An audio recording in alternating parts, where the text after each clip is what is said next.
2分鐘話俾你知，西區而家賣嘅5個樓盤嘅優缺點，不吹不黑，客觀真實，拒絕一切套路。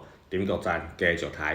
第一位係中旅彩虹精裝修15000到16000嘅單價，佢優點係咧配套完善，學區好，佢北美樓間距，舒適度高，現房交付，精裝標準比較高，西區最高。缺點係冇短快，所以佢價錢而家都唔平。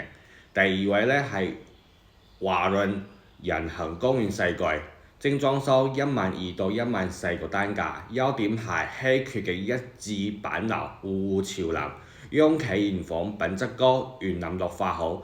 缺點係板樓設計公坑大，戶型嘅使用率其實好一般。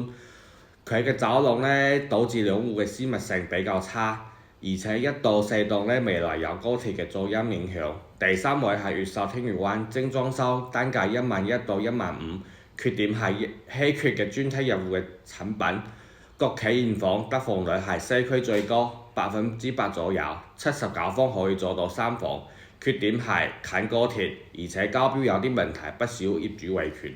第四，幸福會4期精裝修，單價12000到14000，優點係彩虹板塊C位，樓下就係省一級西區中心小學，現房送家私家電，而且呢個板塊最靚嘅公景房就喺呢度。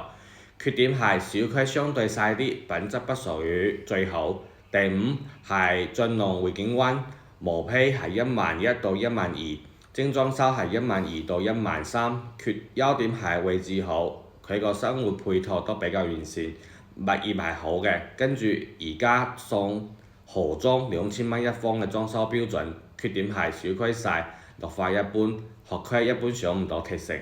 你哋而家喺中新西區睇邊個樓盤，可以私信我討論一下。